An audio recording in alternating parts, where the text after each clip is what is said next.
Bali, araw po ng Martes, isang mapagpalang gabi po sa inyong lahat at yun nga, prayer tayo muli. Wala pala dito yung gamit natin na iba. Yan po yung pangil ng kidlat. Yan po yung pangil ng kidlat.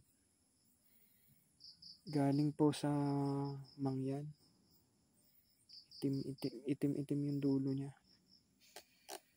Bale, yan po ang set ng nakuhang gamit. Narito po ang makisig na leklay. Ayan. Tingnan nyo po mabuti. Ang leklay po ay nagtataglay ng lakas at kunat balat. Malakas po kasi ito sa depensa eh. Kaya po yung bawat kapiraso po nito, yan po leklay yan. Bawat kapiraso po niyan ay pwede pong ibaon. Pwede naman pong bilugin nyo para hindi po kayo masyadong nasasaktan o para siya ay umandar. Yung siya ay nakakagilong, gumugulong po. Yung bang siya ay umuuli sa inyong balat. Yan, maganda po ang leklay sa kabal. Tingnan nyo. Kaya napakaswerte po na nakakuha ng set na ito. Nandito rin ang set na ito. Ayan. Yung kabibi po naman ito na bumaon sa bato. Ayan, narito rin po itong maraming mata na mutya sa kawayan. Pwede rin po siyang isa sa lucky charm kasi ito gawa rin po ito ng mga inkanto, elemento. Isa rin sa mga binabantayan po nila yan. Yan. Yung mga salubong na buko, bihira po yan eh. Talagang kung makikita nyo, hindi siya dangkal. Kasi yung bukong normal, nakaganyan yan. Dangkal talaga yung pagkabuko niya. Pero bihira yung bukong ganyan. Ito naman po yung isa sa pambaon na mutya ng pugita. Ayan, nakuha rin po. Napakagaling po nitong mutya ng pugita. Basta nakabaon sa katawan talaga. Yan, nakatago pala din eh. Mabilis siyang tumakas. Maliit lang po kaya magandang pangbaon sa balat. Ito naman, magaling po ito sa negosyo. Basta ganitong mga buntis.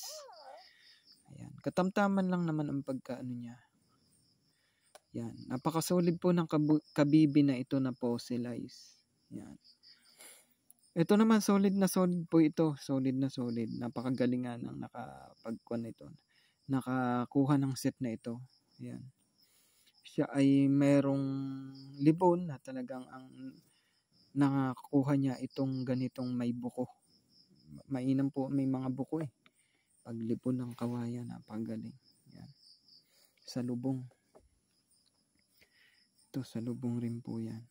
Yung buko niya. Nagkasama-sama. Ito yung sa mangyan. Yan o, nagkaroon ng berde. Ito yung mutya ng langka na nakuha daw nila sa itim na yung sa bulok na langka. Mainam pang kabuhayan. Yan. Suso. So ito namang sa mutya ng ahas. Balugbog daw ito ng ahas eh. Kulay green po yan. Pag sa nyo makikita yan. Yan o, kita naman. Pilik mata ng kawayan. Mainam din. Pero mas mahusay po yung dapat isa, dalawa. Pero dapat meron pa siya dito para baliktaran po. Mainam pang negosyo po. Kung sa sugal naman, mainam din sana. Kaso lang kinulang po siya dito ng isa. Yan, mainam sa pang negosyo po yan. Yan lamang po. At syempre, kasama na rin po yung pangil ng kidlat. Ayan, maraming po salamat. At syempre ngayong gabi, kasama yan sa ating paandaran ng panalangin at kahilingan. Kasama na rin syempre po ang mga medalyon. Ayan, isa pong mapagpalang gabi ng Martes. At yun nga po, lagi lang tayo manalig sa Panginoon. Huwag po tayo magpapabaya.